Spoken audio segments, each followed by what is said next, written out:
And welcome into Summer Center in Copeland Court for another edition of some Bluffton basketball. Tonight, it's the women's basketball team taking on the Earlham Quakers.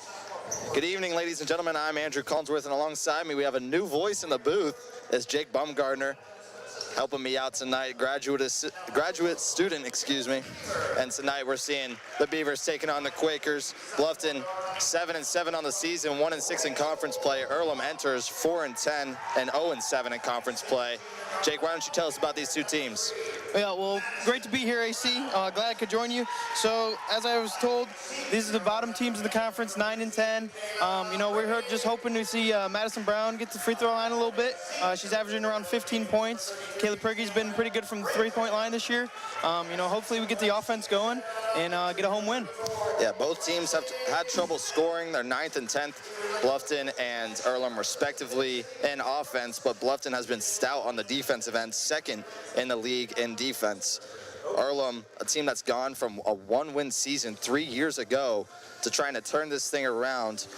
Coach Joe Adams has done a good job of that. They have 4 wins on the season so far. Last year they went 5-18, so still trying to make a name for themselves in the conference, and they've been pretty competitive against some of those middle-tier teams like Manchester, MSJ, and our very own Bluffton Beavers. So it should be a good one tonight as we see the starters out there now for both teams. It'll be Lindsey Smith and Josie Trable going up for the tip to open play. And the tip is won by Earlham. Amari Wright passes across to Willow Runyon, who takes it in. We're going to get an offensive foul. As you said, Bluffton's been pretty good on the defensive side this year. It's good to see you get a stop early. Yeah, Berkeley Shelton there called for the offensive foul. Now we'll see what Bluffton opens up with on that offensive side. Brinkman on the right side. Swings it up to the top of the key. Rachel Clark. Now Madison Brown driving inside, right-handed floater, too strong, gets her own rebound, goes up again with the right hand, and it's in. Second chance points, that could be big tonight. And Jay Bright will bring the ball up the floor for the Quakers. Bluffton coming out in a bit of a zone look here. Mari Wright into the corner for Bright, who lets a three fly, and it's good.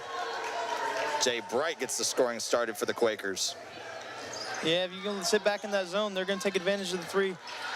That's one of those things about that 2-3 zone. And here we're going to have another offensive foul call, this one going against Lindsey Smith. But like you mentioned, that 2-3 defensive zone can leave the three-point line vacant right there. Jay Bright took full advantage of that with a three-pointer. Yeah, I mean, if you can swing the rock, you know, somebody's going to be open. If you don't get a hand up, they're going to make you pay. Yeah, you got to make sure you're getting in those passing lanes best that you can. Here goes Amari Wright inside and finishes. That was a good finish. Used her body well. Took advantage of space. Nice layup. Here comes Brown bringing the ball up the floor. She'll take the screen into the corner for Clark.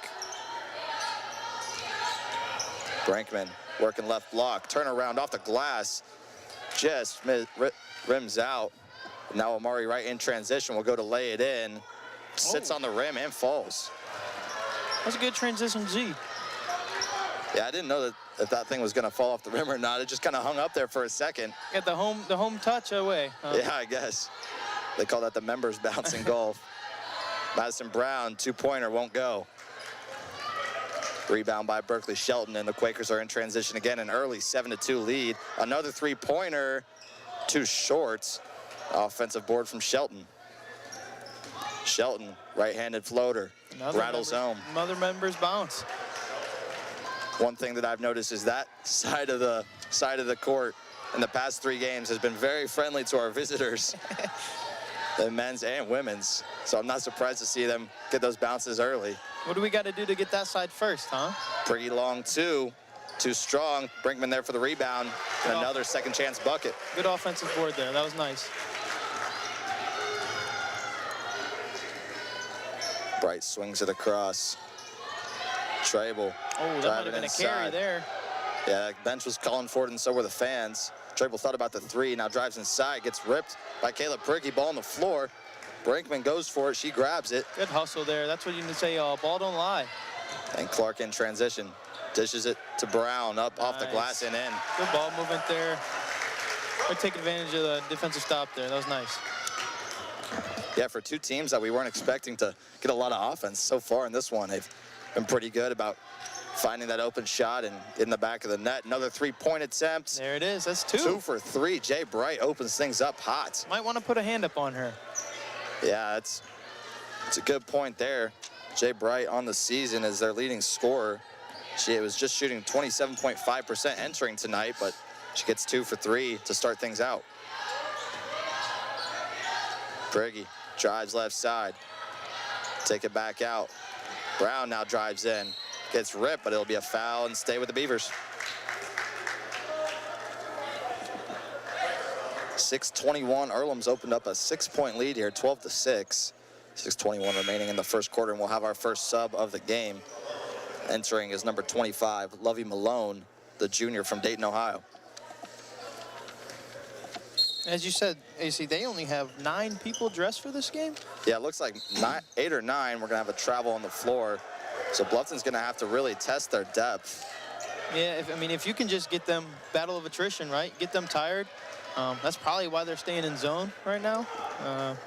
Get them tired, run the floor. Yeah, make them run around outside. Take advantage of those lacking in subs. And, too, if you can get them in foul trouble, that could be key, too, later in the game. See another travel. This one's going to go against Runyon.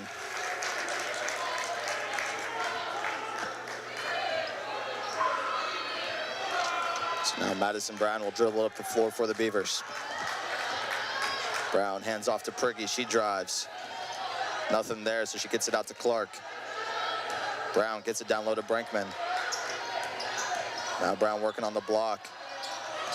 Looks to Clark, now to Smith. Good pass off the glass, a little too strong. Smith drives inside, left-handed layup, no good. That was really good ball movement there. Got to take advantage of that, though. Yeah, Brown did a really nice job getting it to Rachel Clark, who was then able to find Lindsey Smith. Just one more step inside, and she would have had an easy layup. That's good to see, though. Good ball movement early. They'll come. Open shots. We're getting open shots. And another. Is that a travel or offensive foul there? They called a travel. Travel. We're getting stops defensively. We just got to put some points on the board. Yeah, 5 minutes, only 6 points now after what seemed like a quicker start. Madison Brown steps through, not able to finish. And the problem hasn't been getting to the basket. That's been pretty easy for the Beavers, but it's really just been finishing at the rim. Yeah, not a lot of members bounces, not a lot of touch around the rim so far, but we're getting shots. They're going to fall. They're going to fall. There you see Coach Shuttler tap on a couple of his subs as we see Lacey Fenstermaker head to the scorer's table. Shelton's two-pointer from the elbow falls, and now it's 14-6. In Toledo, they call that a good midi. Good midi. Brown. Yeah, don't leave her open. Oh, maybe. A little too strong. Hits off the backboard there. Three-point attempt. Won't go. Offensive board, though. Now Jay Bright will take it outside. Little long two. Won't hit anything, but a good save there by Willow Runyon. We keep it down on the Earlham side, and we're going to have a foul on the floor going against Lindsey Smith. That'll be her second. Yeah, I think right now Earlham's winning the hustle points. Yeah, it seemed early that Bluffton was getting those offensive boards, and that's how they were able to convert a lot of those points. But Earlham's starting out on fire, 14-6. They lead. 4:11 remains in the first quarter.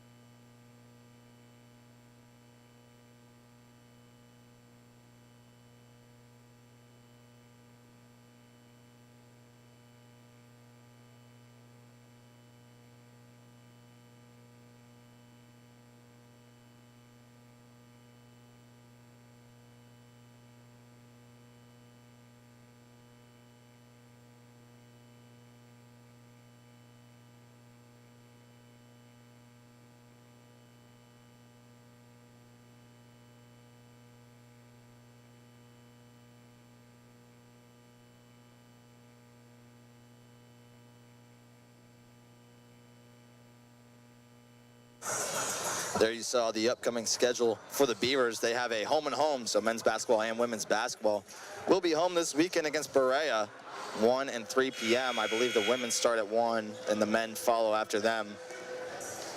Berea, 8th in the conference for the women, 2 and 5, but 7 and 7 overall. Bluffton lost a heartbreaker to them on the road. Of course, that's a long trip, one that I'm sure they did not envy making. Yeah, I'm not looking forward to making that trip for baseball, too. Hopefully that's a home game. Haven't seen the schedule yet. Yeah, I know. I was thinking the same thing. I was looking at the schedule. I'm not sure if we have Berea or not, but a lot of those long-distance games are actually home for us this year. It seems like for the first time in forever. Yeah. Good steal by Bluffton, and now Prigge will set up the offense. Clark surveys, gets it down low to Fenstermaker. Goes inside, gets doubled, steps through, can't finish. Mackenzie Townsend there, she gets blocked, but it'll be a foul. I think that one will go against Berkeley Shelton. And again, though, the problem wasn't getting to the rim, right? Nice rip through, just didn't finish around the rim. Good second chance points, though, getting to the line. Hopefully we can make 2 here.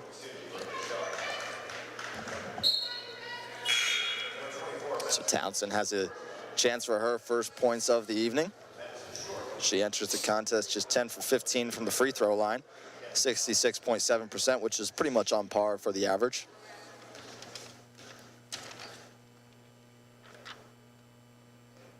First attempt is good.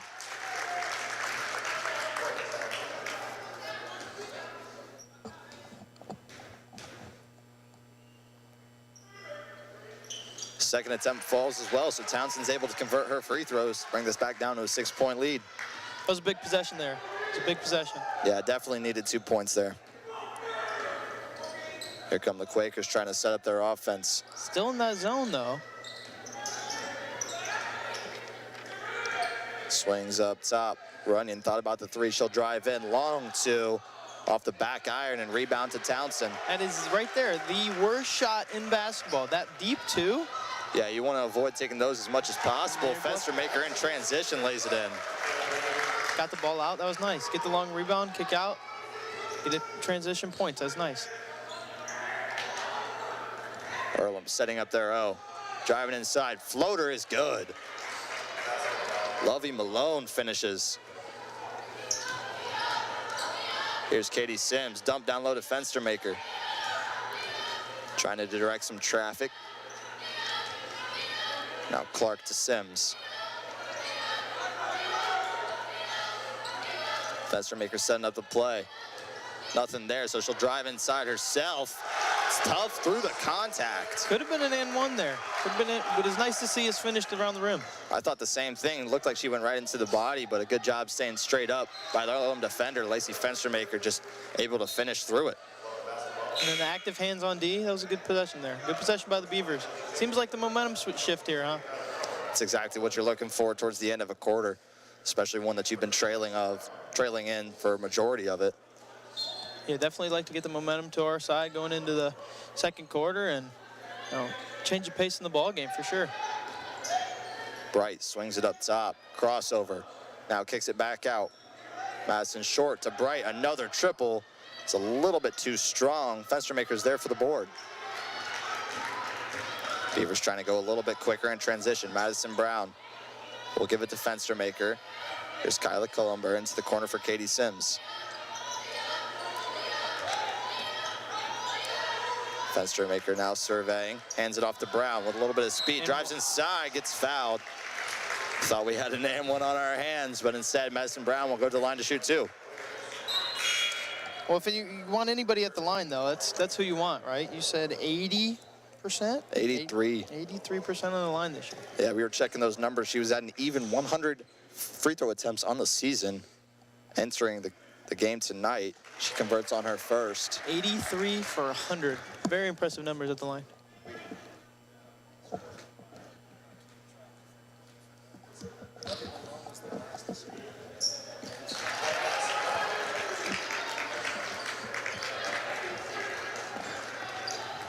And she knocks down both there. Cut to two-point lead here. Jay Bright driving in, goes up, gets blocked. Ooh. Second chance points, she gets fouled.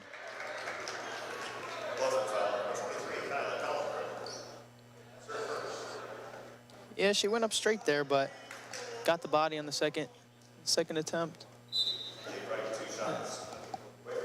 Jay Bright with the chance to extend her point total tonight.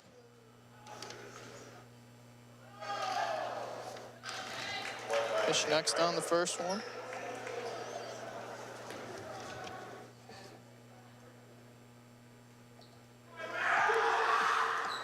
Second one is good as well, extending that Quaker lead up to 4 points.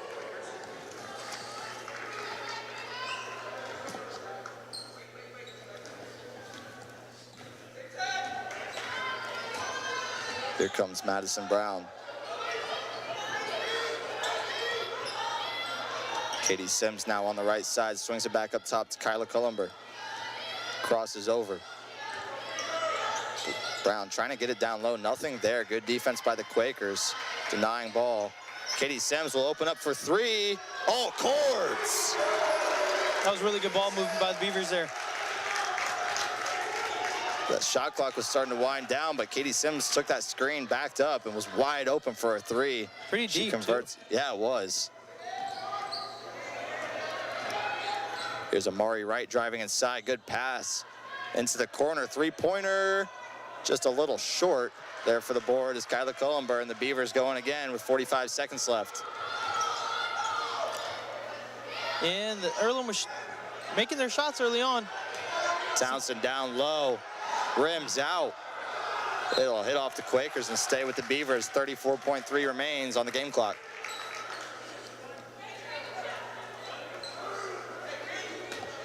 Yeah, as you were saying, Earlham was making their shots early on. Bluffton's done a good job on defense here in the second part of this first quarter.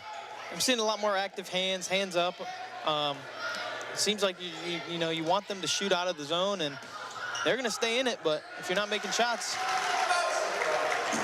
Yeah, they've definitely been coming up a little bit more, trying to get in those passing lanes a little bit, not letting Jay Bright shoot the open three. Madison Brown gives the Beavers their first lead. Now once an 8-point deficit. Take the lead by 1 with 8 seconds left. Step back 2, finishes. 4 seconds on the game clock. They're gonna have to throw something up here from half court. Brown chucks it up. Oh my gosh! You've got to be kidding me. I cannot believe that. Chandler inner Steph Curry.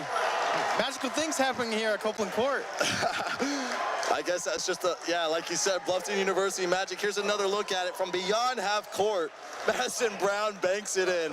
Oh my gosh. Bank is open on a Wednesday night at the Sommer Center. Did you see her reaction after that? She wasn't jumping up and down cheering. She just walked away. She's like, yep, that's normal for me. Let's see it one more time here. Good awareness of the clock, gets it off with plenty of time. She makes it look. It's like, yeah. She just gives herself a smile. Everybody else is more excited than she is. That's a highlight right there. Send it to Sports Center, huh? Let's get the Beavers on ESPN. Wow, what a shot from Madison Brown to give the Beavers the lead, 22-20. After saying there wasn't a whole lot of offense between these two teams, they've already shown us up a little bit up here. So yeah, I mean, maybe we don't know what we're talking about. We're just baseball players. Yeah, 22-20. Bluffton leads after 1.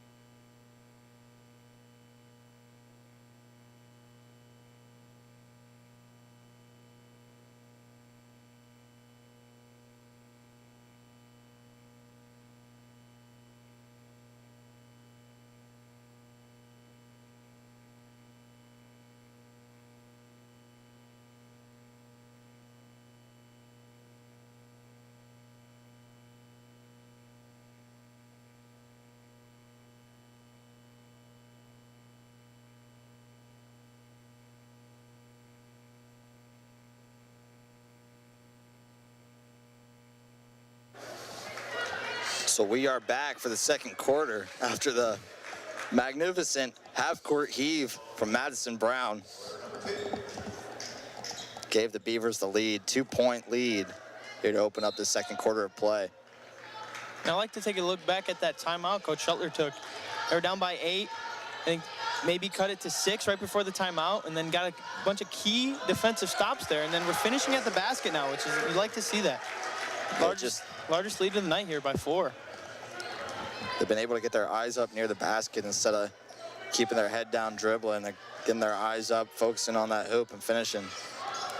2-point jumper, no good on the baseline. Fenstermaker grabs the board and out to Madison Brown.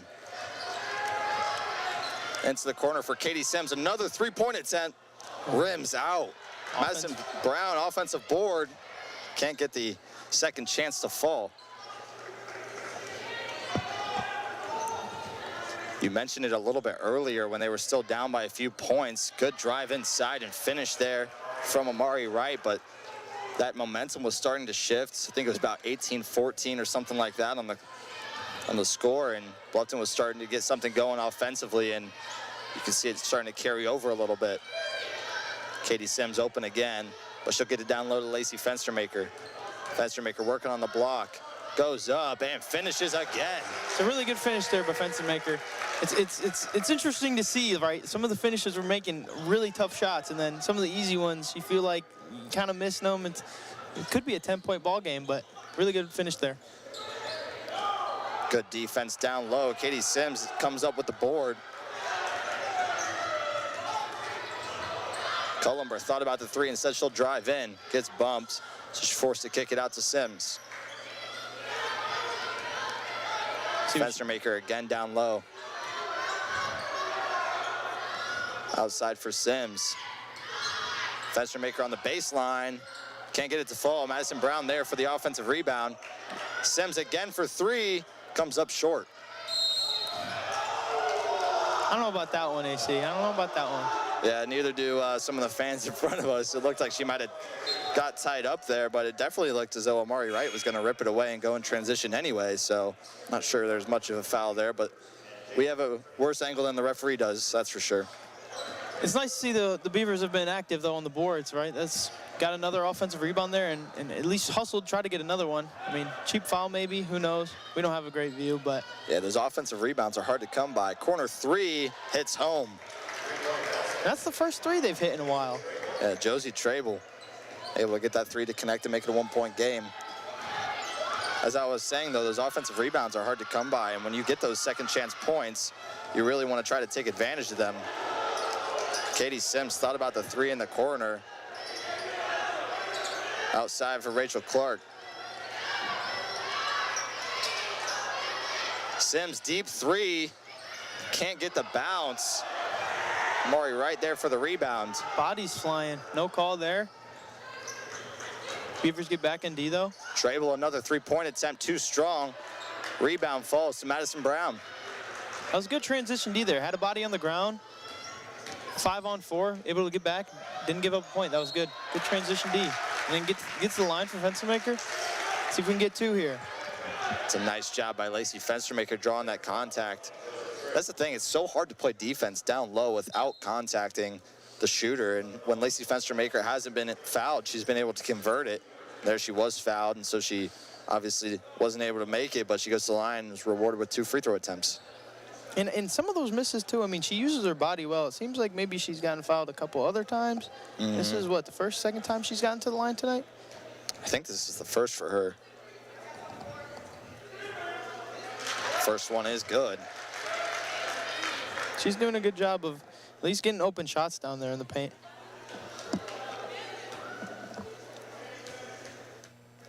Here's Fenstermaker's second attempt. Just rattles out, unlucky for Fenstermaker. Now here come the Quakers in transition.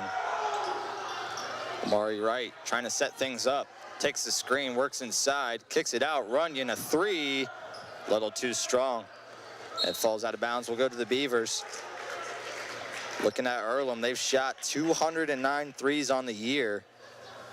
Or, yes, 209 threes. Bluffton shot 198, so both teams very similar in there, how many shots they're taking from outside.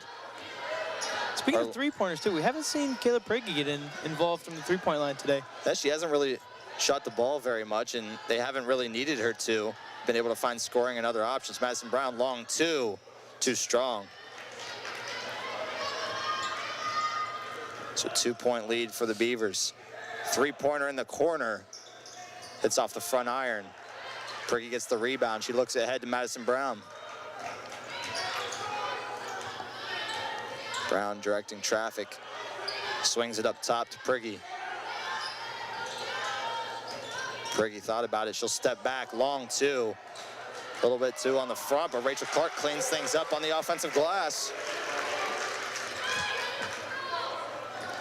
Just under 6 minutes remaining here in the first half. Jay Bright, nothing there. Runyon drives inside on the left. She's forced to kick it out, gets tipped, and will stay with the Quakers.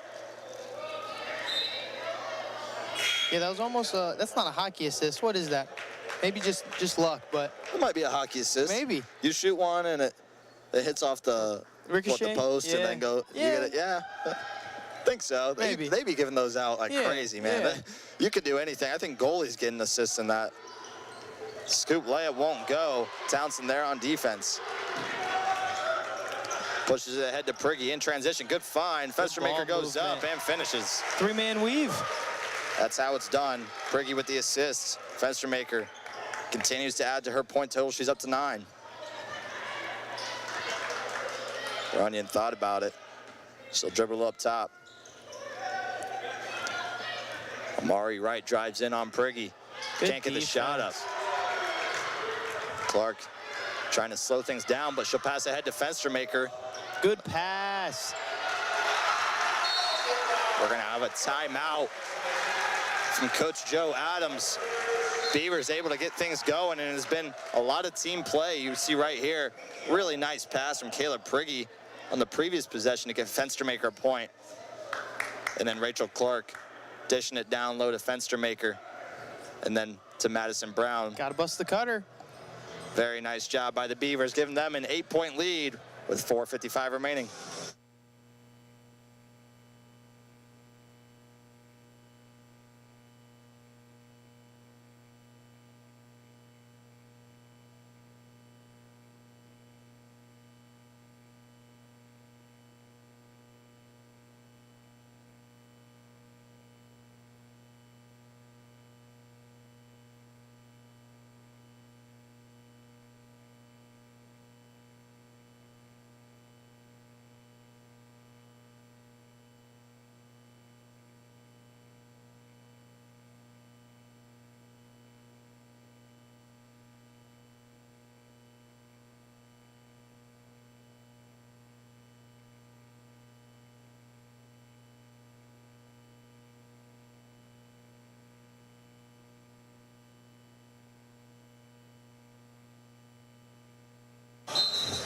So we're back with just under 5 minutes to go here in the first half. Beavers playing exceptionally here in this second quarter.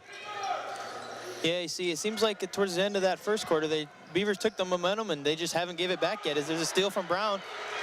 Drives in, through the contact, won't get it to go. Lovey Malone can't believe the foul call. Honestly, didn't look like a whole lot of contact from our angle up here. We'll get another look at it. Maybe just enough to send her to the line. She did a good job, though. That's what you're taught. Kind of run through it, avoid contact. Must have got a little bit there, though. That's the type of thing that if you're playing in a pickup game and a dude's going up for a dunk, you don't want to do that. No. Do not want to undercut somebody, but no. Right there, just trying to play a little bit of transition defense, and she gets called for the foul. Maybe a little leg kick there. Take the leg out, get a little bit of contact. She had to jump stop, so. Maybe something like that. I didn't see a whole lot, but. Good free throw shooters do a good job of getting to the line, though. That's a good point. Just ask James Harden. Here goes Jay Bright again to Amari Wright. Wright gets it poked by Brown, but she'll be called for the reach-in foul. Yeah, I think Coach Shuttler's preached some active hands in this second quarter. The hands have been a lot active, getting hands up, hands out.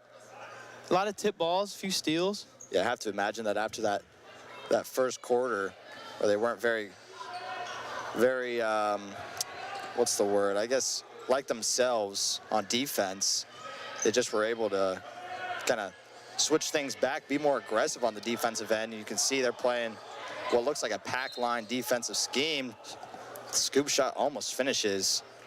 That's good D, though. I mean, you get to 2 seconds on the shot clock, make him force a bad shot and a little bit of contact, but, I mean, that's one you're not really mad at. The only reason that you would be is because there was such little time on the shot clock, but yeah, it was great. Another good defensive possession. Jay Bright trying to make Bluffton pay for their mistake. First free throw was good. Jay Bright's up to 9. Second attempt. Off the iron and in, so Earlham's first double-digit scorer is Jay Bright, getting up to 10. Prigge gets it inside to Townsend. One dribble, goes up and in. Beavers have just been abusing, getting it down low on the block. Runyon won't shoot the 3.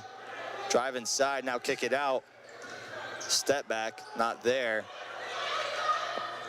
Earlham forced to take it back out. 15 seconds on the shot clock. Jay Bright looking for something. Takes the screen into the corner for Amari Wright. Amari drives inside. Right-handed layup is good. Wow, good finish. Got a little bit of spin on there. Get that thing to bank in. Looking like Kyrie Irving back in his Cavs days, putting spin on it. Any way you can to get it to go in. Prigge, left-handed layup, gets blocked. No, it'll be a foul. And that is Lovey Malone's second foul. We mentioned earlier, Earlham short staff tonight, only 8 players. So they're going to need everybody to stay out of foul trouble. Looks like Lovey Malone may have gotten hurt on that play. She'll come out of the game. Like we talked about earlier, injuries or foul trouble, I mean, that can be trouble for a team that only dress 8 players. I mean, we saw what happened a few years ago. Was that March Madness when Colin Sexton and Alabama had to play like 3v5 basketball? And that's the last thing you want to see, honestly, is something like that. Yeah, definitely. And I mean, if I recall, they outscored whoever they're playing with. Alabama versus, do you recall? I don't remember. They outscored whoever it was, 3 on 5, you know. They lost the game, but. Yeah, I think you're right. I think Colin Sexton had like 40 points. Yeah. Crazy. Some people are just unstoppable like that, but that's a situation that is a nightmare situation for a coach. You just never want to have to be put into that position. You can't really prepare for it either. No, you can't. There's defensive drills where you can 3-on-2, 2-on-1, going back. There's never a 3-on-5 scrimmage. Yeah, you just don't do that. I mean, yeah, that's a nightmare. Here's running in the corner. Spin, drive inside. Tries to get it out. Prigge's there for the steal. We said those active hands. Buffalo doing a good job on the defensive side. Clark gets it down low to Brinkman. Brinkman, a couple dribbles. Good pass. Townsend off the glass and in. Townsend's really soft there. Really soft. She's having a couple nice soft finishes there. Soft on the glass. Good touch. Yeah, she's done a good job since Lindsey Smith has come out of the game with that early foul trouble. We also saw earlier in the game was Aaron Schaffelberger, who did a nice job as well, anchoring down that center position while the starter, Lindsey Smith, gets some rest and prepares to play the rest of the game. 3-pointer's no good. Long pass ahead. Rachel Clark can't help but smile after that. See it again, back door, off the glass. Adam Sandler would be proud. Very fundamental. Amari Wright, who has 10 points, brings the ball up. Runyon again, thought about the 3. Wright and Bright, both with 10. Steal by Madison Brown. Brown in transition. Thought about pulling up, now she'll back it out. Get it to Kayla Prigge, steps into a 3, splash! Kayla Prigge gets going with her first 3 of the evening. Turning defense into offense. That's been the story this second quarter here for the Bluffton Beavers. 3-pointers open for the Quakers. Too strong. Nothing falling for Earlham now. Now pass down low to Brinkman. Fakes the shot, but we're gonna have a travel. Brinkman didn't think so. Referee disagrees, so it'll go the Quakers' way. Another look at that Prigge 3. Definitely want to get her going. I mean, the game plan so far has obviously been to get points in the paint. Bluffton's bigs have been doing a good job of getting posted up and getting their open shots, but you always want to get your good 3-point shooters involved. Yeah, and Coach Shuttler is somebody who loves to have somebody down in the paint doing a lot of work. He did it with Brianna Gillig when she was here, Morgan Smith a couple years ago when she was here, and since then he's had not a difficult time, but he's just rotated players in that 4 and 5 position between, you know, Lindsey Smith, Lacey Fenstermaker, and a couple others. It's the reverse layup by Madison Brown. She's up to 17 already here in the first half. But yeah, as I was saying, he likes playing with down low bigs, and he's finally been able to find consistent scoring there between, it's really been by committee this season with Fenstermaker, Lindsey Smith, and Townsend. And it's hard when, you know, it's a size game, right? Like if you're bigger down in the paint, obviously, if you can get those shots and they're starting to fall, you're gonna have success. But if the size advantage isn't in your favor, it can be tough. And there's a deep 2. Aaron Schaffelberger, that's her first points. Getting the bigs involved any way they can, right? I mean, they've been the key this game and showing a little range there. So now Earlham and Jay Bright will try to dribble it down and get their last shot here before halftime. A 19-point lead opened up here in the second quarter. Banked in 3. Madison Short. You should know last time the Beavers got the last shot, and nothing here. Bluffton ahead 48-32 at the half. They've really made the most of that second quarter. Madison Short was able to bank in a 3 there to get something going for Earlham offensively and cut that lead down to 16. But Beavers have to be pretty happy taking a 16-point lead into half.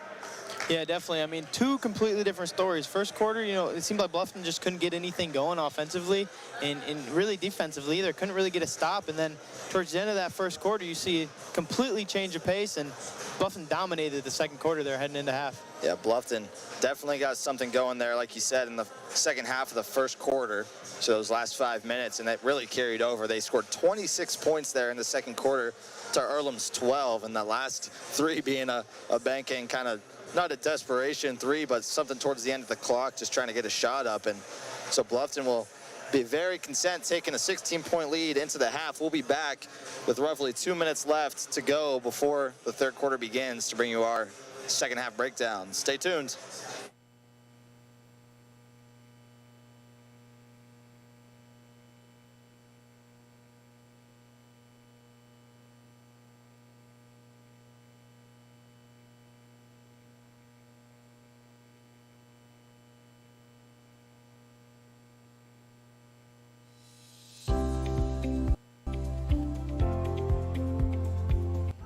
Hello, my name is Angel Velasco Urbina. I'm a senior and I'm an exercise science major. What I love about the exercise science program here at Bluffton is that it's very nice and compact. The class sizes are pretty small, so it helps with a lot of hands-on learning, and you get to build a really good relationship with your professor. I would say my favorite class that I got to take for exercise science would be fitness assessments. That was with Amanda Beard, and it was kind of with the same group of guys I've taken these classes all 4 years. They're my soccer teammates, because there's about 4 of us that have stuck with the same major. So being able to work with them and learning from each other has really helped and benefited me.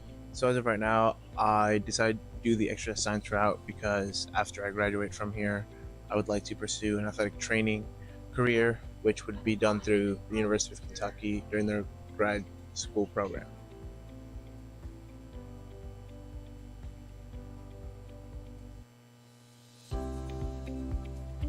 Hi, my name is Ali Zavara. I'm a senior here at Bluffton University, and I'm an English AYA major. I chose Bluffton because of the small community, and I felt on my tours that I really connected with the professors here. My favorite course here at Bluffton has been Studies of American Literature. I really liked the way we had a spread of authors at different time periods and the different themes we covered. I just really enjoyed it. The English education here at Bluffton is super helpful. We do multiple field experiences, and at least with the English department, we've been able to work at the Writing Center to kind of look how to edit papers and give suggestions back to people. So it's been really nice to get some hands-on experience before I go into a classroom. So after graduation, I plan on getting a job as a high school English teacher and then work my way up to become a college professor.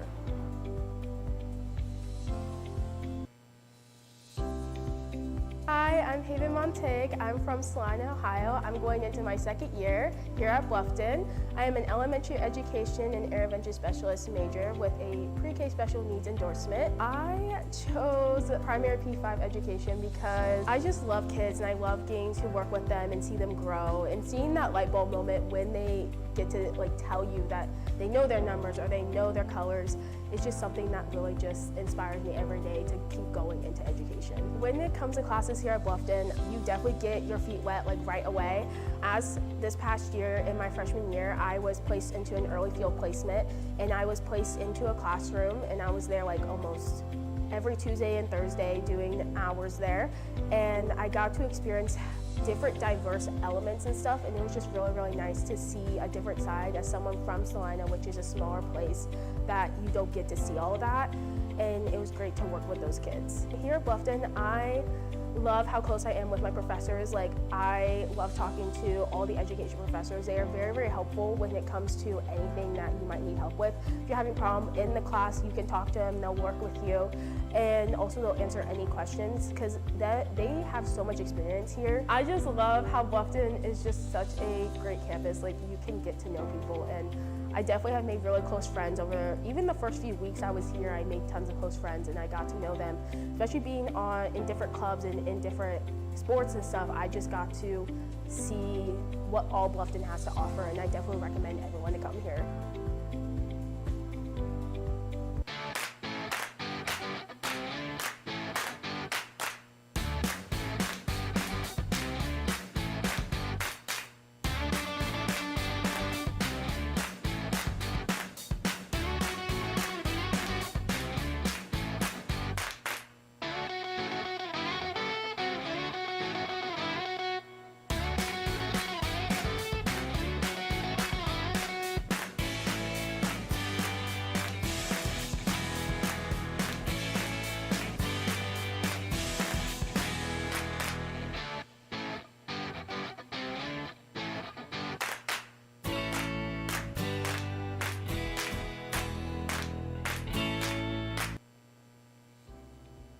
Hello, my name is Bethany Dario, and I'm the Director of Nutrition and Dietetics here at Bluffton University.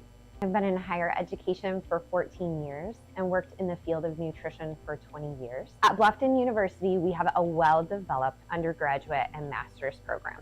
And while these are two separate degrees, we do offer a 4+1 track where students are able to complete both within 5 years. Our master's program is a trimester program that begins with students coming to campus for coursework and 100 hours of experiential learning over the summer semester. The rotations that are part of our experiential learning include clinical rotations, outpatient rotations, food service, as well as community nutrition. These opportunities give students to do hands-on learning at the same time that they're receiving course and didactic material. So why would you choose Bluffton? At Bluffton, we have small class sizes which allow students interaction with their faculty. Bluffton is proud of our state-of-the-art facilities, including our food lab that opened in 2023 and state-of-the-art biology and chemistry labs. We are pleased to offer students practical experience with hands-on learning. We hope to see your application to Bluffton University soon.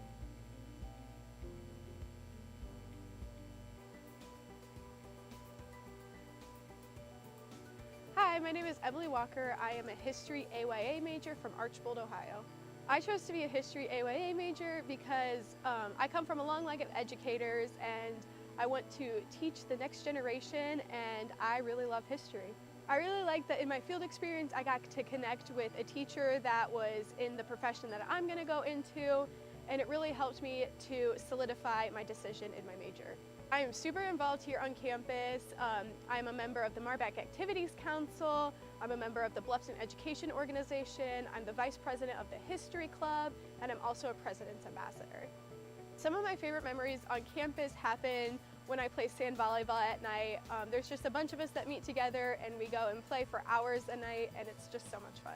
Cool opportunity that I've had so far here at Bluffton was to go on a Civil War trip to Antietam and other battlegrounds over near the DC area, and it was just a really great experience to learn more about history and get to see some of those cool sites. As a President's Ambassador, I give a lot of tours to prospective students, and I love it so much because I love getting to talk to all these possible students and just encouraging them to come join our beautiful community here.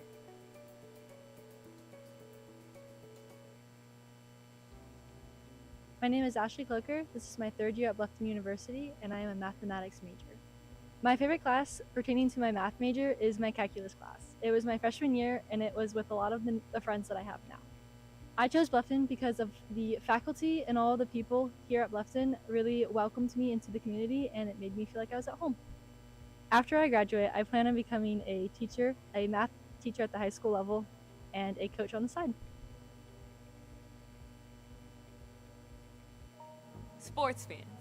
We pack stadiums, arenas, and local gyms every day. And every sports fan is uniquely human. Seeing each play with your own eyes, triggering your own emotions. And as humans, we won't agree on every call, but we can act with empathy and consideration. So put yourself in the official shoes. Be more than a fan.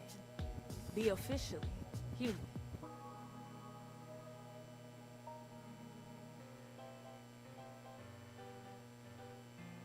Hi, my name is Claire Matthews. I am a nutrition and dietetics major here at Bluffton, and I'm from Bluffton, Ohio. I love the idea of helping people, and doing that in a way where I can combine what I'm passionate about and helping people is really exciting to me. I chose Bluffton University because I am originally from Bluffton, and I never imagined I would be here right now, but I came on a tour. I love the community aspect, and I've grown to appreciate a lot of things about our town and community. At Bluffton, we just got an accredited program for nutrition and dietetics, and I can now get my master's here in 5 years as opposed to the normal 6. So that was a huge part of me choosing Bluffton for my major. I originally thought that I wouldn't love the smaller class sizes, but after experiencing the smaller class sizes, because my major on average we have about 12 to 15 students in each of my classes, I found that it's been really helpful to get that one-on-one experience. On campus, I am involved on the women's soccer team. I work full-time in the summer and during the school year in the campus admissions office. I'm a President's Ambassador, and I'm a part of BNO, which is Bluffton's Nutrition Association. When I give campus tours to students, one thing that I always tell them is to make sure that this campus feels like a place that you can see yourself for the next 4 years. You want to come on a campus that makes you feel safe and at home and like you have family surrounding you, and I think that Bluffton is the perfect place for that, and I think it's really hard to find this anywhere else.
Welcome back to Copeland Court, where the Bluffton University women's basketball team leads Earlham 48-32. As we head into this second half, Jake, what do you think the Beavers need to do to close this thing out? I mean, just keep being aggressive on the defensive side. You know, defensive stops have led to points for the Beavers, especially in that second quarter.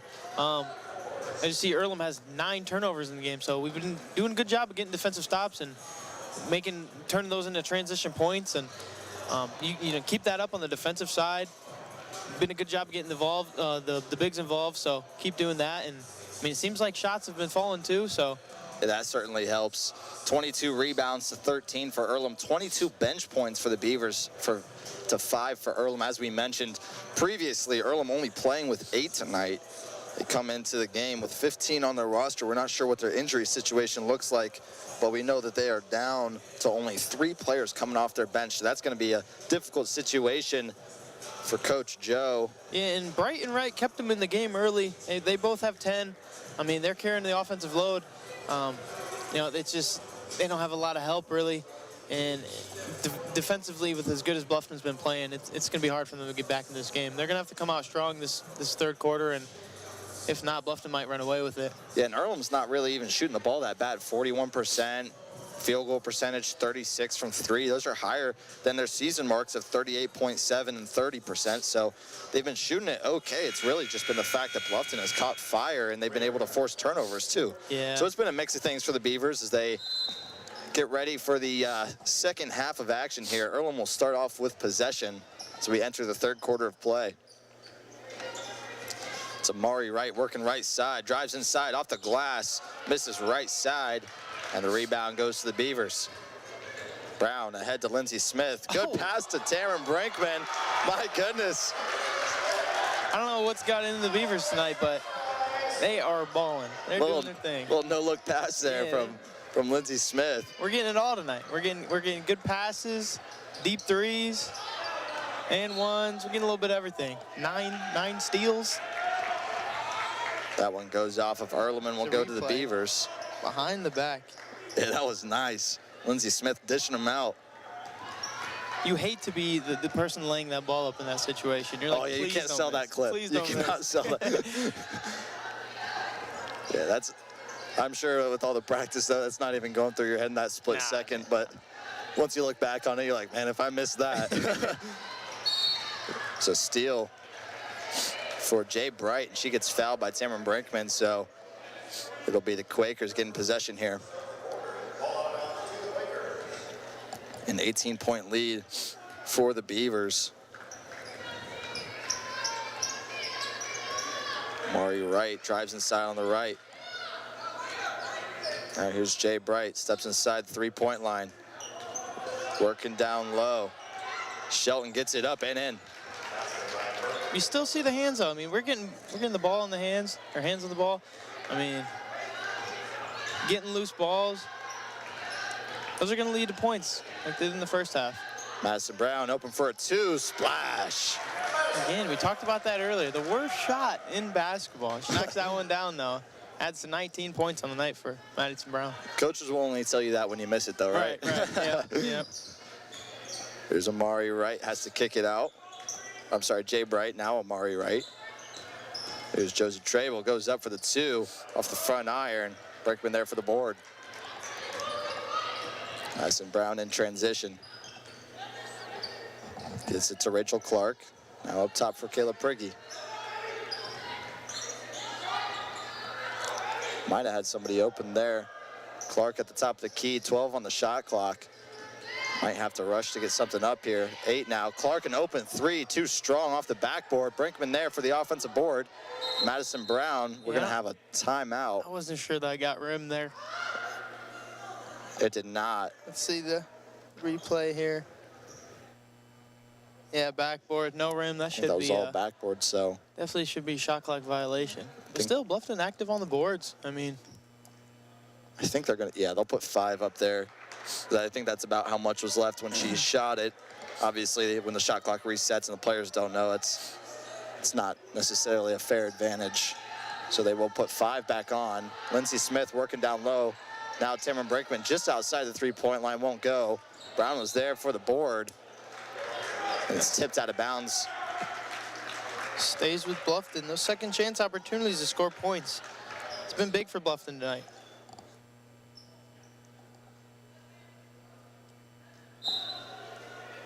Here's Madison Brown. Gets it into Lindsey Smith. Brown dribbles outside the three-point line. It's Clark. Briggy down low to Smith.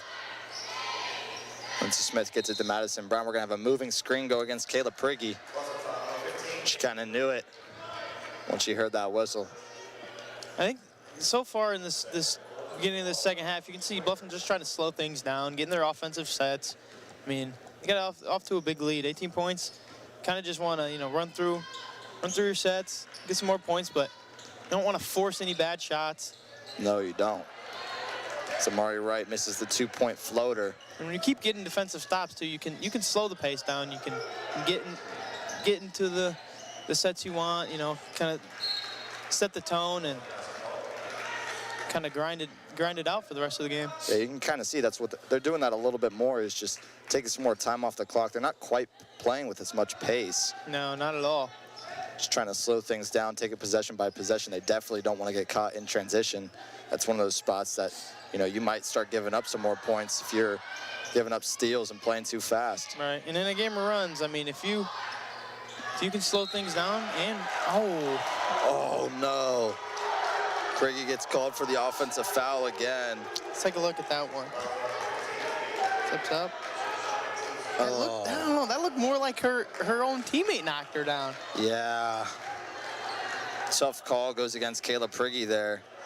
It's a good finish too. Yeah, I mean, and they're moving the ball well, getting a little motion set, and then there you go again. I mean, I think the referees are just very active with the charge calls tonight. We've had probably 7 or 8 of them. Yeah. 8 of them now. We had a ton in that first minute of play. I mean, that's a makeup call. That's nothing crazy. She set a screen. She might have moved a little bit. Yeah, they have been calling it tight. Yeah. So a lot of that contact has been getting called anyway. Madison Brown tries to use the double screen. Brinkman looks to get it down low. Now Rachel Clark does to Lindsey Smith. Outside to Brown. Brinkman. Good movement, using a lot of the shot clock, getting in the lane. Nice layup there by Madison Brown. Yeah, nice job splitting the defense to get to the basket. And a 20-point lead now for the Beavers. Earlham unable to get that lid off the bucket. Running a 3. Quick trigger there. When you're down by as many as 20, you do want to be making sure you're getting good shots, but you also want to make sure you're getting quick shots. Brinkman can't get the baseline jumper to go. Lindsey Smith cleans things up again to Rachel Clark. Those are second chance points. Those have been the big story for the Bluffton Beavers. You have to think that some of this fatigue is setting in now for Earlham, playing with just 8 players tonight. Yeah, I'm not even sure Wright has been out of the game so far. I don't think that she has. And Bright, actually, I don't think either of them. See, there in the first half, Willow Runyon played 19:48, so she got to sit for 12 seconds. Mari Wright got to sit for just under 2 minutes, and Jay Bright sat for 4 minutes. So they're playing a bulk of the minutes tonight, and that's kind of what you're going to have to do when you're short-staffed like this. And with Bluffton slowing things down, you know, you might not have to worry as much if you're Earlham about the fatigue, you know, but they're definitely probably tired, especially how Bluffton was moving the ball in transition in the first half. And I'm sure that's one of those coaching dilemmas too. Do you push the pace and, you know, try to tire them out when you know that they have a short bench? Or do you slow things down, take more time off the clock and try to milk it down while still getting good shot attempts? And I'm sure that that's something that Coach Shuttler and his assistants went over during that break is, you know, how do we attack the rest of this game? Do we want to play fast, try to tire them out and, you know, make sure that by the end they can't make a free throw? Or do you want to slow things down like this? Yeah, and I think it depends. Like, if Earlham goes on a run, you know, they really haven't since the first quarter, you know, the first 5 minutes, first quarter, they haven't really went on a run at all. So you think maybe if they get to another little run, you might try to speed things up a little bit, but I think that's the game that they want to play. They're good in transition. Yeah, that's a great transition bucket there for Berkeley Shelton. So I think, you know, you kind of want to slow things down. You don't want to play their game, right? Slow things down, and then if you have to start playing again, you did a good job in the first half of playing fast, you know? So now I think you kind of just slow it down and kind of grind out the game. And even if you know, if you have those long possessions where people are moving constantly off ball, that's going to tire them out too. Madison Brown tries to go up and under. She can't. Brinkman's there for the offensive board, goes up, gets fouled. She'll head to the line to shoot too. So you really do have options there, and like they've been doing, trying to slow it down, but they're moving a ton off the ball still, and that's making Earlham exert a lot of energy right there. Maybe just a little bit of a lazy foul. Good sportsmanship though from Lovey Malone, helping up her opponent. We have immediate timeout here. So 56-38 remaining, 4:31. I'm sorry, 56-38 is the score, 4:31 remaining. We'll be back in just a few moments.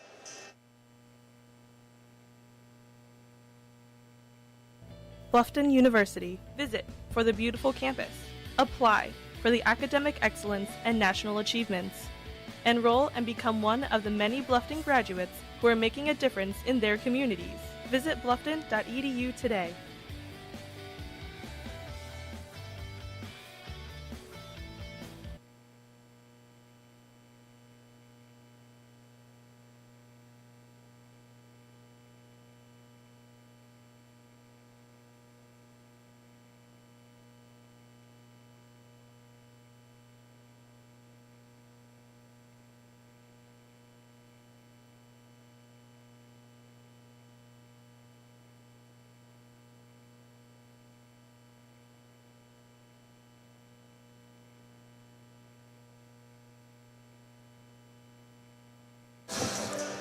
We welcome you back with Tamron Brinkman shooting a pair of free throws here with 4:31 remaining. It's been all Beavers since about that 5-minute mark in that first quarter.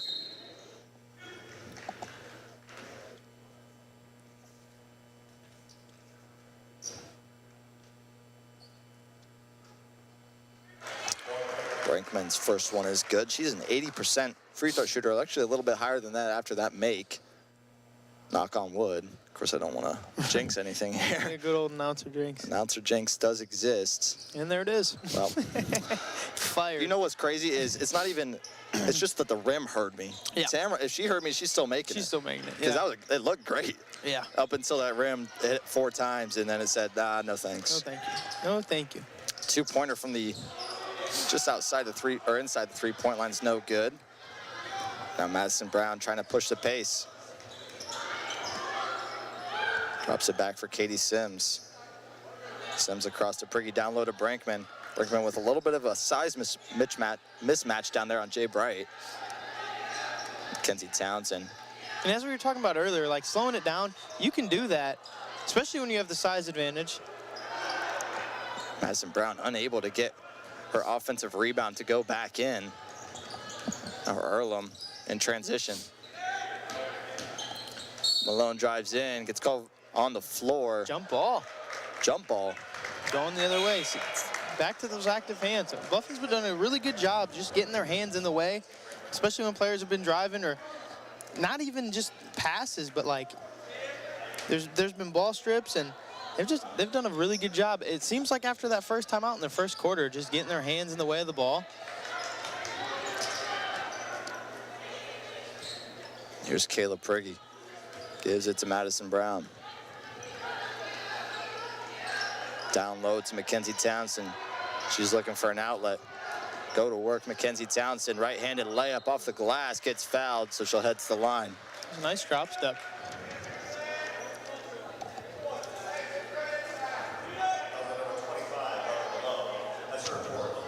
Townsend, the freshman from Union City, Mississinawa. I had to practice that in my head before I said it. Never heard of it. Yeah. Never heard of it. 2 for 2 from the free throw line in the first quarter, though. That one rattles in. 3 for 3.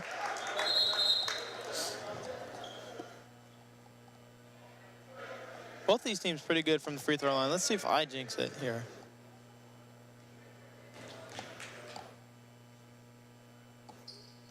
Nope. Yeah, she knocks down both. So yeah, it's just a me thing. I don't know what that is. Both teams are pretty good. Must spend a lot of time shooting free throws in the gym. Bluffton was, I believe, 85% from the free throw line at the half, and Earlham hadn't missed one yet. Yeah, Earlham was perfect from the free throw line. Of course, they hadn't had too many chances there, but nonetheless, they were perfect. Corner 3, little shorts. Good offensive board from Jay Bright. Trying to do everything she can. Crosses over. We're going to have a foul going against Madison Brown. She'll be inbound under the basket. That's just her second foul. Oh, we're in the bonus now. It's 2 shots, excuse me.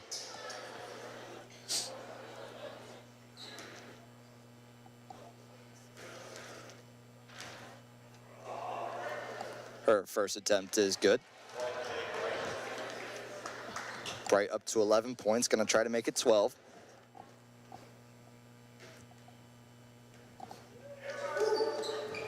That one is good as well. Leads back down to 19. Kind of been a stalemate here in this third quarter. Both teams not doing a whole lot of trading back and forth, mostly just been a whole lot of cardio. Yeah, and then when you have an exciting first half, you know, they're never going to reward you with a really fun second half, though, are they? That's a good point, you know. And to Bluffton's credit, and Earlham's for that matter, they've both been playing hard in this second half so far, but it's just not, the shots just haven't been falling quite as often as they were in that first half. And like we said, when you slow things down, you kind of just don't have as many shots. So yeah, less action, but you know, it leads back to 21. I mean, haven't had to give any momentum to Earlham, so done a good job of at least keeping the game where it was and actually extending the lead. Here's Amari Wright trying to drive inside. It'll go to the Beavers. Looked like she caught someone else's foot there. She goes down. Amari Wright, the leading scorer, tied with Jay Bright with 12 points. Both of them have been pretty phenomenal so far, and that shooting percentage might not look great on the stat sheet, but you can tell that, you know, they're the heart of this team, and the team will go with them as they go. See Earlham here in a press. It's probably a good idea. Don't want things to get too out of hand. Try to get some stops. Bluffton able to break it there. Collenberg steps inside. Can't get the long range to fall. And now Earlham in transition. Another long two, though. They hate me. They hate me right now. I'm going to be talking about that every time it happens. Good transition bucket there from Berkeley Shelton.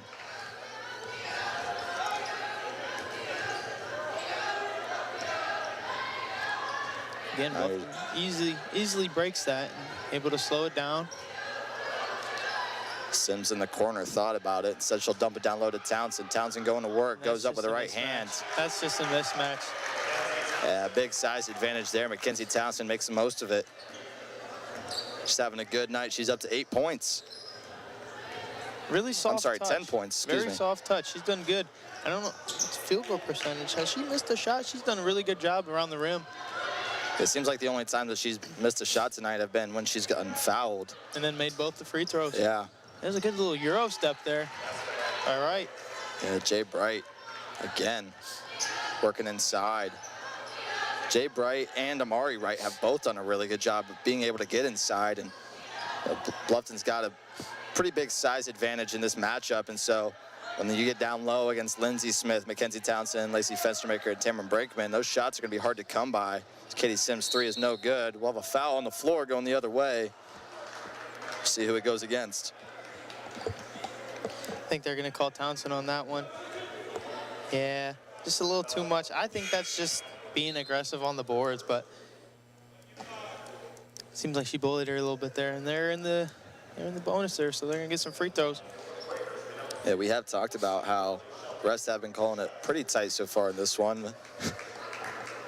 They're still having a good time on the court. Some of the fans are letting them hear it. It's all smiles, though, from both teams as the first one misses for Berkeley Shelton. She's also got 10 points. She's been kind of the go-to inside scoring option for the Quakers. Second attempt is just short. Fenstermaker rips it down. Oh. Tries to get it forward.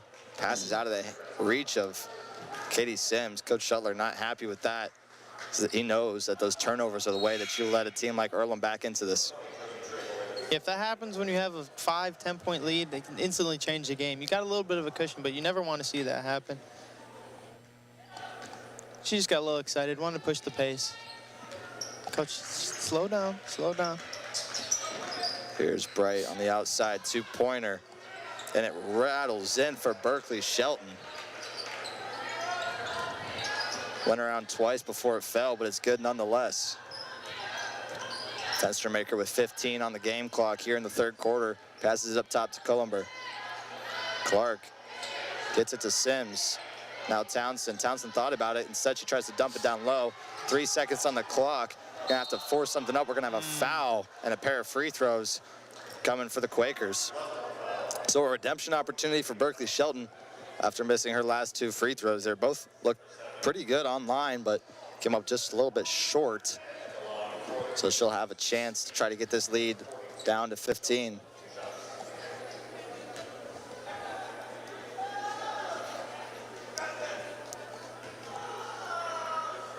This seems like it's really been the only run Earlham's had. Another miss there. Since the first quarter. They'll get on a 6-0 run here. Could be more if she'd make these free throws, though. Can't leave points on the board. Yeah, she came into the contest 9 for 17 from the free throw line. There she's able to make that one to get 1 point closer. 1 second on the clock. Bluffton's just gonna let it go. So saw a little bit of life from Earlham there towards the end of that third quarter. Yeah, that third quarter was a standstill, 15 points apiece. Keeps that lead at 16, 63 to 47. It's gonna be interesting to see what Earlham does to try to create a little bit more offense here. They're gonna need a lot of it to get back into this one, down 16.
We welcome you back to Copeland Court for the final frame here in this contest. Bluffton with the 16-point advantage to start things off in the fourth quarter. Looking at some scores across the league and looking at the men's team, Bluffton is down 33 to 30 at the half in the men's game between Earlham and Bluffton. Earlham searching for their first win of the year. Bluffton just trying to get back on track. They started the year 3-11, so trying to get a conference win. And Earlham trying to get on that win streak, break that 0 off their scoreboard. Here's Fenstermaker down, getting on the block. Kicks it outside. Clark down low to Lindsey Smith. Outside to Sims. 6 on the shot clock. She throws it up. Misses off to the left. Rebound goes to Shelton. It seemed like Bluffton came out there and with a little more pace. Still a little slower than the first half, but just not able to knock down a shot there.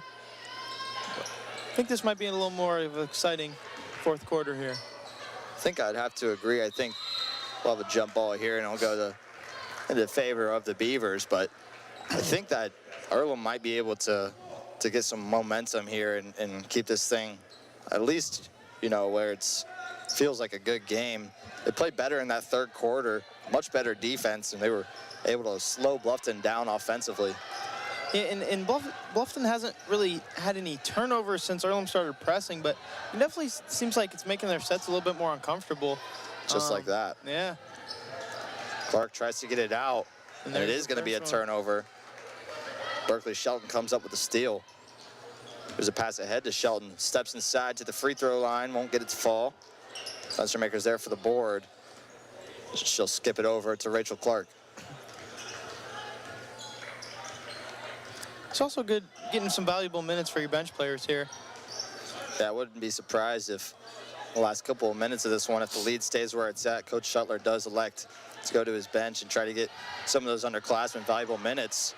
But you have to be able to avoid turnovers like that one to make that happen. Pass ahead to Amari Wright. She'll have to back it out. Almost got away from her. Shelton on the baseline, back up top to Wright. Wright drives inside, weaves through traffic, gets it out to Bright in the corner. A little too strong. Cullenber's there for the board. Yeah, Earlham just really hasn't been able to get anything going from the three-point line since that first quarter. They made those first 2, maybe 3 in a row. There's a travel there by Lacey Smith. And that is 3 consecutive turnovers on offensive possessions for the Beavers. Lindsey Smith shaking her head at that one, unhappy with the call. And you see a couple starters coming back in. Caleb Prigge and Madison Brown. Maybe get some more momentum going towards Bluffton's way. You really want to play your bench in this situation, though. Like, you want to get those younger guys in the game and, you know, give them some experience, but you can't let teams back in the game when your bench is just not doing their job. Fenstermaker comes up with the board. We're going to get a foul going the other way. And yeah, to your point, 3 consecutive turnovers isn't going to get it done, and Coach Shuttler wants to make sure that they can hang on to this victory here.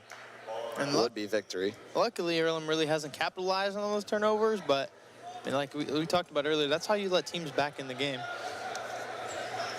Yeah, and with how Jay Bright and Amari Wright have played, I mean, Jay Bright came shooting out the gates. Here's a corner 3 for Prigge. Just misses off the mark. Shelton comes up with the board. We'll have a foul go against Caleb Prigge. I'm just not too sure about that one either. I know I haven't agreed on a few of them today, but they are calling it really, really tight. Must have saw that she got her hands. We're a little bit further away, but yeah, they have been calling it pretty tight. I would say that it's been consistent, though. It has been consistent, has been. There's a few that I feel like should have been called, haven't been. Yeah. And then there's a couple that I just didn't agree with and that were, and that's the game, but it has been consistent. They're calling it both ways, and it really hasn't had an outcome on the game. Yeah, it hasn't had much impact at all, but just sometimes you can see a little bit more frustration on the players' faces than maybe they would like, but that's the game. That's the nature of it. Here's Earlham to inbound. 6:48 remains in this one. Earlham trying to claw back, down 16 points. Bluffton built that early lead in the second quarter. Really hasn't looked back. Shelton kicks it back out.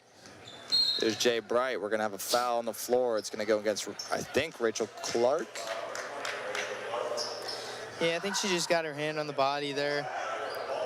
It's another thing you really want to avoid is, you know, they're not in the bonus yet, but if you continue to foul, they will be. And when a team is struggling to put up points, you don't want to give them the freebies at the free throw line. Right, and they did get in early in the third quarter. Right. Didn't necessarily take advantage of all those free throws, but they did get into it. You don't want that to happen. I thought that was about to go in. Runyon down low, goes up. We're going to have a foul going against Lindsey Smith. Yeah, I think Runyon got bailed out there. She kind of just lost control and threw something up. Must have drawn a little bit of contact. The feet get tangled up right there, but it's not a whole lot. Yeah, maybe a little bit tangled with Smith. That's on the ground, though, all right? I thought it would be shooting, yeah. Yeah. Lindsey Smith with her 4th foul. I wouldn't be surprised to see Coach Shuttler maybe go to Mackenzie Townsend here. But this late in the game, you might as well let her play. And with how Mackenzie Townsend has been playing, you're not losing a whole lot by subbing Townsend in for Smith, because Townsend's having that kind of night. But we will see, actually, it'll be Erin Schaffelberger head to the scorer's table to check in for Lindsey Smith, probably at the next possession, it seems. And Coach Shuttler has been rotating those post players in today. This is, what, the 3rd or 4th big we've been getting in the game? They've all done a pretty good job. I mean, a lot of points in the paint tonight. Yeah, Tamron Brinkman is listed as a forward as well. So you've had Brinkman, Lindsey Smith, Lacey Fenstermaker, Mackenzie Townsend, and Erin Schaffelberger. So 5 different bigs have rotated in for the Beavers, and they've been one of the main keys to this one, as well as Madison Brown, who has 21 points. But it's really been a team effort, even though you look at the score sheet and see that Madison Brown has the bulk of the points for the Beavers. It seems like they've done a really good job of dishing it out and being able to crash the offensive boards for those second chance points. Yeah, and we talked a little bit about it at the half. Like, it was a sneaky 17 points at half for Madison Smith. And you kind of looked at the score sheet and we're like, all right, well, but a lot of it was controlled by the post players, and they all kind of bring you something different, you know. There's touch, there's good post moves, strength, defense, athleticism, a little bit of aggressiveness. They all kind of bring something different to the table, and Shuttler's done a good job of rotating them in and out, and they've all done a good job of getting to the basket. Yeah, they've all done their job very well tonight, and I think that's been the key for the Beavers to get this 15-point lead, but it's been undeniable the type of night that Madison Brown is having, 21 points, and of course she banked in that buzzer beater half-court three at the end of the first quarter. That is definitely going to be on my Twitter feed later later tonight. That was an incredible shot from her. Just an unreal swing of momentum too, as that first quarter was winding down. Earlham was playing fantastic there for majority of that first quarter. Had to imagine that shot helped switch things around for the Beavers. That's just a gut punch, really. I mean, you get an early lead, you kind of lose it towards the end of the quarter, and then you get a bucket. Get it right back. Get it right back right before then to give that up. And, you know, that especially of that caliber, is just complete momentum change. Gonna have a foul here. Well, against who? Coach Schiller's not happy about that one. Calling it against Lacey Fenstermaker. Coach Schiller's out on the floor talking to him. He's gonna get a tech if he's not careful. Still talking to him. Here goes Bright, right-handed scoop layup is good. This leads down to 13. Earlham's done a really nice job chipping away. We talked about them being a little bit gassed, but they don't look like it here in the fourth quarter. A lot of these players have played over 25 minutes. Especially when you get them in the press. I mean, that's using a lot of energy. Oh, yeah.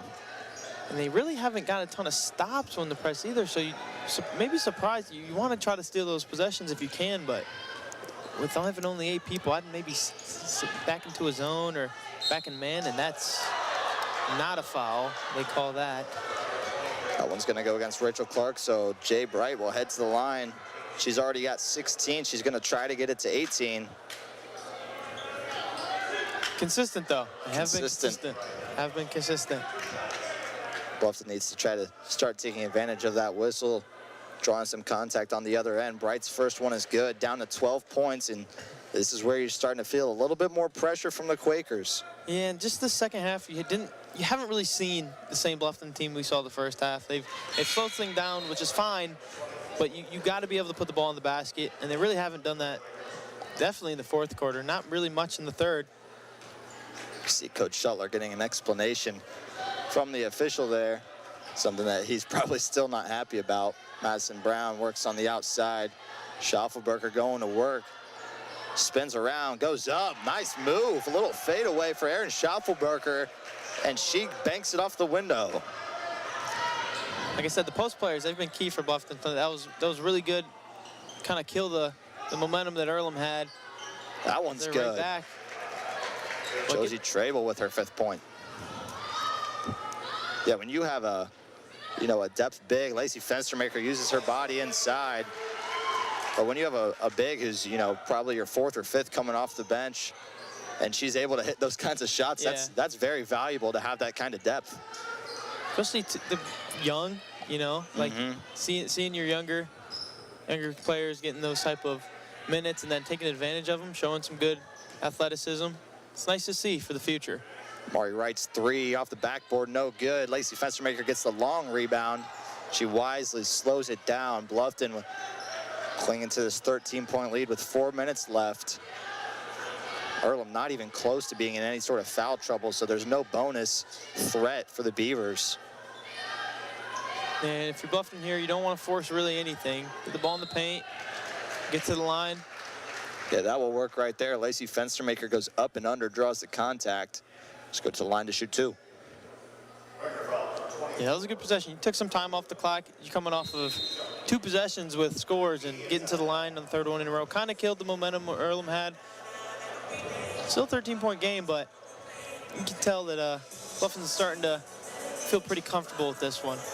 Here's another look at that half-court heave from Madison Brown. That is going to be a highlight for years to come right there. That's going to be something that she's going to remember. I mean, that is That is quite the impressive feat. That would have won her a scooter at Midnight Madness. Yeah, I was gonna say, yeah, at Dam Jam, for sure. For those who don't know, we have an event every year where there's a contest, and it's basically a basketball shootout contest, and the first attempt, or the prize for hitting a half-court shot is an electric scooter. And I think this year we probably went through 40, 50 people before. I think it was Josh Cruzy. And then the year before, the first shot went in. Was it Elijah Zimmerman? Yeah. Elijah Zimmerman hit the half-court shot after like on the first or second attempt, and then this year nobody could make it. And then eventually Josh Cruzy, who a little bit of a three-point specialist on the men's basketball team as well. He didn't get the scooter, did he? Did he get it? I don't know. That don't seem real fair, does it? I don't know. I don't know. They're lucky I wasn't there. I mean, I was there, and my attempt was horrendous. It was not even close. But they had a shooting with a women's ball. I'm so used to shooting with that men's ball. Yeah. You know, try to make as many excuses as I can, but I don't think that they're going to work for me either way. Fenstermaker's first free throw attempt falls. I've seen you get hot, though. You got a good shot on you. When it gets hot, it's nice, but aside from that, I'm not a very good basketball player. What's the secret word? Kobe takeover mode. Kobe takeover mode. 15-point lead here for the Beavers. Amari Wright gets to Jay Bright, working inside. Ball's on the floor. It's going to stay with the Quakers. Jay Bright up to 18 on the night. Amari Wright and Berkeley Shelton with 12. Actually, Berkeley Shelton has 13.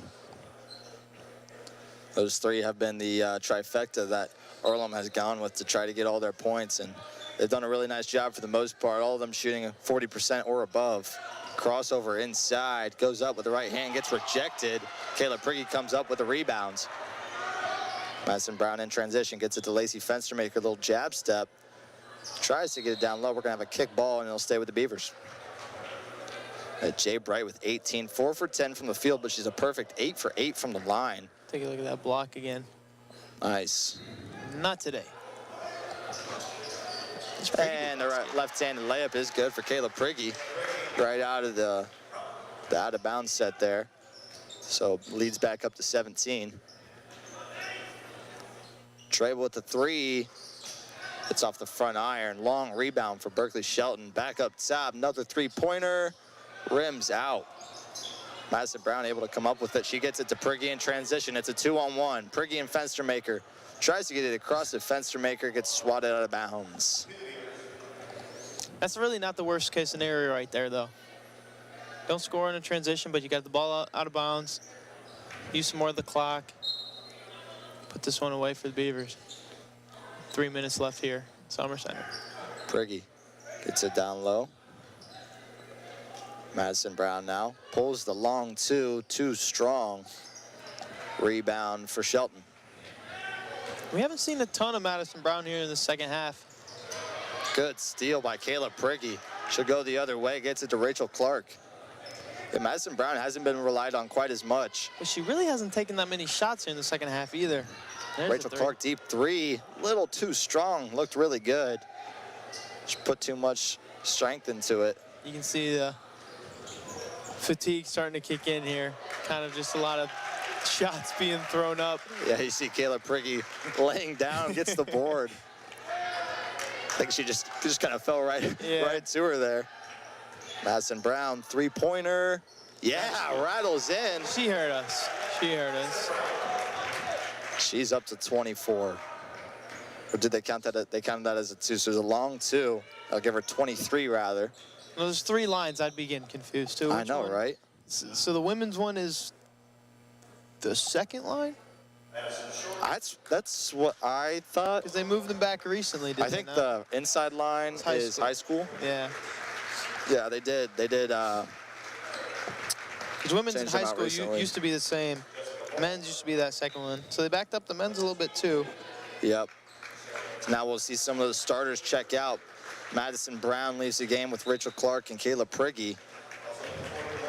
You see some new faces in for the first time. Jessica Moore, Alexis Stevely, Sharon Kiefer, and Lillian Wakefield are out there for the Beavers. along with Aaron Schaffelberger. So it looks like Madison Brown's night is done at 23 points. Now we'll see Schaffelberger check out and M11 into the game, the freshman forward from Troy. Shout out Troy Legion, Darius Bokey. Darius Bokey, coach of Troy Legion. Bluffton with a 19-point lead. Stevely drives inside, left hand is too strong. Now Earlham will try to push the tempo a little bit. You can Madison see short. they are trying to push it. They are gassed. Yeah, not much there. Good shot from the free throw line for Lovey Malone. Gets her up to 4. I mean, a lot of these girls have been playing up to high 30s in minutes. And yeah, that's difficult. Just more drives inside. They played really hard, honestly. I mean, Earlham has, at times, looked really, really good, but you can tell the fatigue is set in, along with, you know, just being a little bit smaller than Bluffton. They just don't have the size to really match up. As there's a good steal by Josie Trable in transition, goes up and one. Good finish through contact for Josie Trable. And they really haven't gave up. They're still playing really hard. Oh yeah. Get the steal in the transition bucket, get the N1. I mean, that's easily, you can easily miss that bucket or get chased down because you don't have a lot of energy, you know. Yeah. She made that bucket, got to the line, made the free throw. It's a lot of heart from this Earlham team here tonight. Yeah, when we look at the box score here, first quarter, Bluffton outscores Earlham 22-20.